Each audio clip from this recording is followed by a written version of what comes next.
madaxweynaha jamhuuriyadda federaalka ee Soomaaliya ee waqtigiisu dhamaaday Xasan Sheekh Maxamuud ayaa looga yeeray xerada xalane ee magaalada Muqdisho waxa uu yeeray safiirka cusub ee Turkiga dhawaan uu halkaas u soo magacaabay su'aalo qalafsan oo laba ah oo aan u qalmin in madaxweyne qaran la weydiiyo ayaa la weydiiyay safiirka Mareykanka ee Soomaaliya ayaa sidoo kale ku jeesjeesay Xasan Sheekh Maxamuud aad ayaa loo bahdilay madaxweynaha sida xogtu leedahay kulankaasina wuxuu ahaa kulan heerkiisa madaxweyne uusan u qalmin xalana looga yeeray telefoon u soo dhacay isla markiina waa uu tagay si weyn ayaana loo bahdilay sida xogtu leedahay arrinkan wuxuu ku soo aadayaa iyadoo Mareykanka uu soo celiyay garsooraha heer caalami Umar Cabduqaadir Cartan oo ah garsoore Soomaaliyeed oo Viva ay talbatay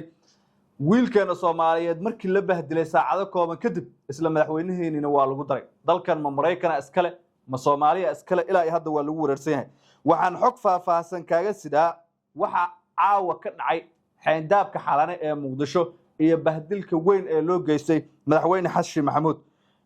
meeqa qof ayaa ku sugnayd halkaas ama imise qof ayaa joogtay maxaa looga hadlayay sidoo kale waxaa fashilmay dadaalo wasiir Cali Xoosh iyo xubno kale ay wadeen oo ka dhan ahaa dib u heshiisiin iyo dhexdhexaadin mucaaradka iyo dawladda loo jeediyo xogahaas oo dhan ayaan isdul istaagaynaa like nagu taageer subscribe soo dheh channelka saaxiibadan u soo share gareey waa maasantahay waxaan ku bilaabayaa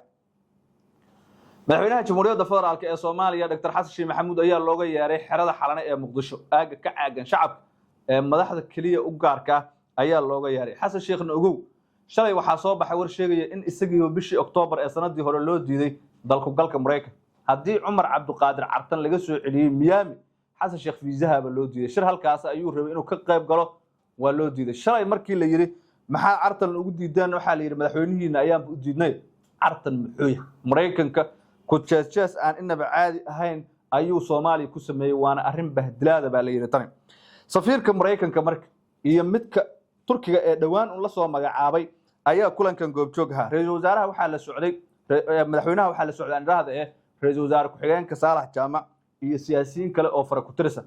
fiqi iyo rag saaxiibadii oo raacay banaanka lagu celiyay waxa la yiri adinku ma u gudbaysaan kaliya Xasan Sheekh wasiirada qaar waxa la leeyahay ayaa baaray waa bahdil meesh ugu weyn adiga oo joogo xalane oo ah dhul Soomaaliyeed oo Muqdisho ku taal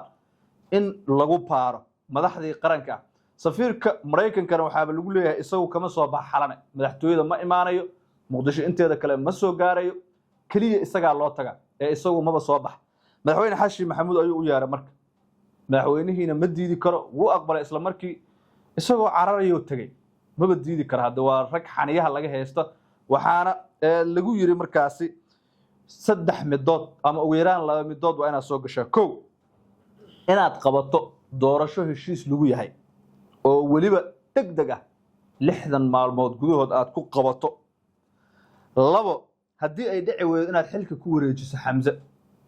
oo markaasi doorashada ay ka shaqeyso xukuumad xilgaarsiina adiguna aad banaanka ka ahaato qodobka saddexaad ee loo soo bandhigay waa in haddii labadaas laga waayo la saaro xanibaad iyo xayiraad heer caalami bangiyadiisa caalamiga u isticmaalo markaas la xanibo safarada laga xayiro dhibaato weyn iyo cunaqabateyn oo la kulmay saddexdaas midood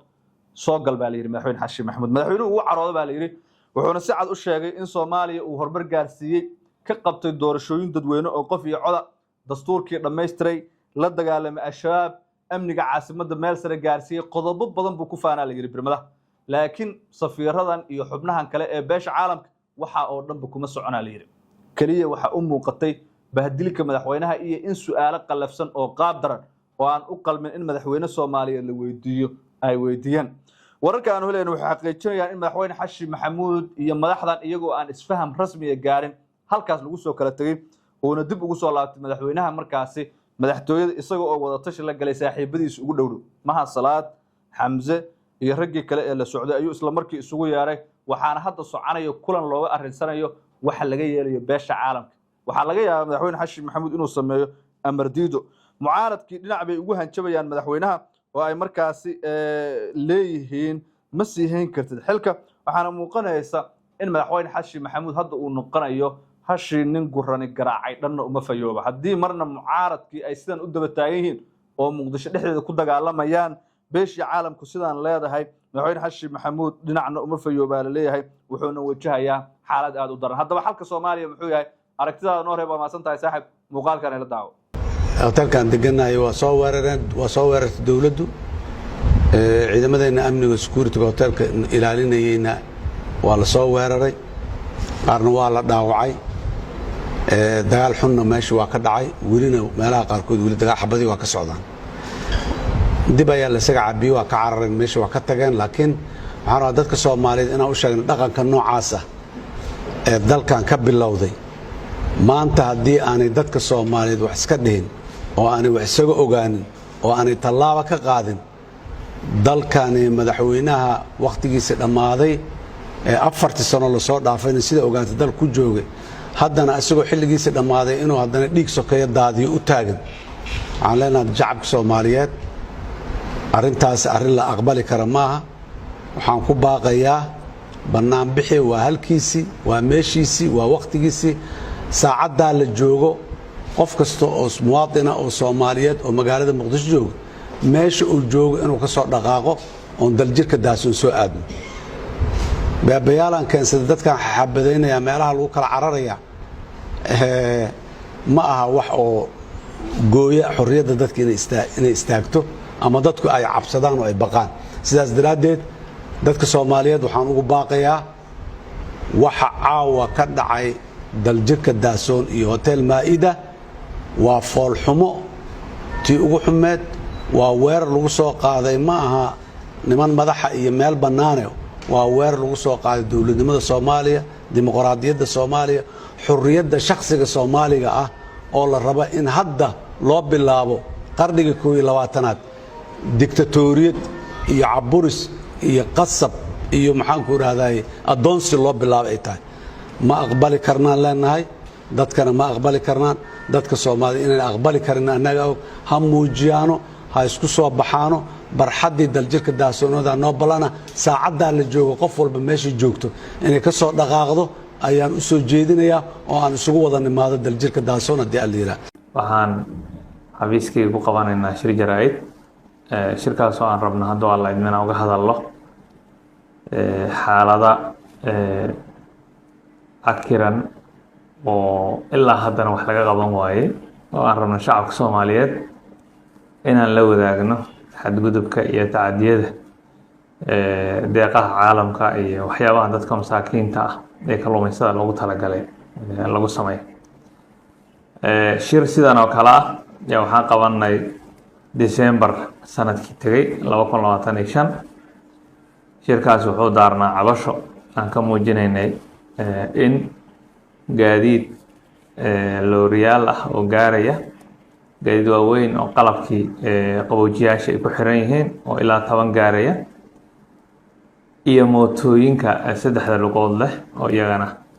40 mooto gaaraya oo loogu talagalay isteediyada Soomaaliya ee gobolka Banaadir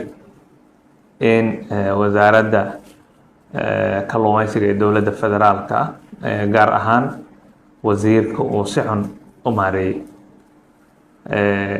cabashadaas waa gudbinay miidiyahan la wadaagnay bangiga adduunkana waa la wadaagnay waxaan rabaa inaan caddeeyo 6 bilood kadib in gaadiidkii aan la haynin baabuurtii laga soo bilaabo Puntland ilaa iyo Jubbalandna hal state oo alaabtaas la geeyay ay si jirin ciddii haysa caddayn in state kale laga dejiyay wana la wadaagi kartaa ama ummadda Soomaaliyeed way la wadaagi kartaa waxaan marka caddaynaynaa wasiirka kalluumaysiga iyo dhaqaalaha buluuga dowladda federaalka Soomaaliya isku dayo badan oo aan sameynay inaan la xiriirno kala hadalno alaabta waan soo dhiibayaa waan keenayaa garaash bay ku xareysan tahay weliba waxa ka sii daran waxaa lacag lagu qaatay oo company lagu siiyey in isteedyada la geeyo alaabtaas oo markii bangiga adduunka oo mashruucay dhamaaday SCRB ama Somali Crisis Recovery Project qaybta kalluumaysiga kaga aadanayay oo dhamaaday in bangigu lacag kale ku bixiyay alaabtaas in isteedyada la geeyo runtii waa nasiib darro waana ka xunnahay iyadoo aan ognahay heerka caalamka aan ka taaganahay maanta in wixii loogu talagalay kalluumaystada Soomaaliyeed in hal shaqsi ah inta ku takrifalo oo weliba aan sheegayn in alaabtaasi la iibsaday isteedyada kale alaabtoodii iyo itay Jubbaland in la iibsaday laakiin annagu waxaa waajib naga saaran yahay shacab weynaha Jubbaland inaan u sheegno kalluumaysada alaabtaasu inaan lahayn waxaan rabnaa inaan baaq u dirno bangiga adduunka haddii aad raalli ka tihiin sida deeqaha loo maareynayo inaad caddaysaan oo aad u sheegtaan ummadda Soomaaliyeed dhaqaalahan waddanka lagu bixinayo wuxuu isugu jiraa mid garanti ah iyo mid loan ah oo ama deyn ah iyo mid ummadda Soomaaliyeed dowladda ay ugu deeqeen bangigu waa multilateral partner weeyaan oo dowladuhu la shaqeeya maadaama ciddii bangiga ula shaqeynaya ee dowladdii dhexe ahayd ay arrinkaas ku takrifashay waxaan rabnaa bangiga jawaab degdeg ah inuu ka bixiyo waxaan rajaynaynaa mashaariicda kale inay badbaadaan si ummaddan wixii loogu talagalay ay u hesho waxaan rabaa oo kale oo warar naga soo gaarayo dhanka xafiiska wasiirka dowladda federaalka ah inuu leeyahay wixii Jubbaland ay lahayd waxaa faragelin ku haya oo isoo farageliyay xafiiska prime minister annagu arrintaas caddayn uma hayno mana filayno xafiiska prime ministerku inuu gaadiid kalluumaystadii Jubbaland oo isaga uu ka soo jeedo gaadiid loogu talagalay in xafiiskaasu waxaan rajaynayaa inuusan ku saqajaamayn suncadda xafiiskanu ay ka weyn tahay waxyaabaha noocaas waxaan rabnaa ra-iisul wasaaruhu inaan ugu baaqno isagaa madaxii xukuumadda ah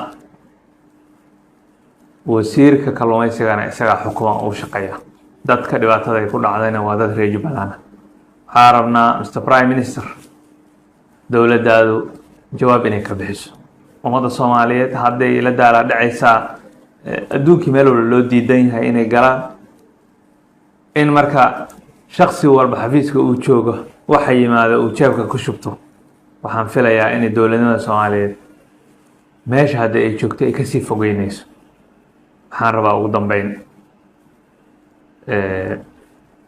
bangiga adduunka arrintan inuu soo farageliyo mashaariicda isagaa dhaqaalaha dowladaha kale ka yimaada isagaa maareeya oo Soomaalida soo gaarsiiya waxaan rabnaa arrintan jawaab degdeg ah in laga helo ama la caddeeyo alaabtaas inay sida aan sheegayno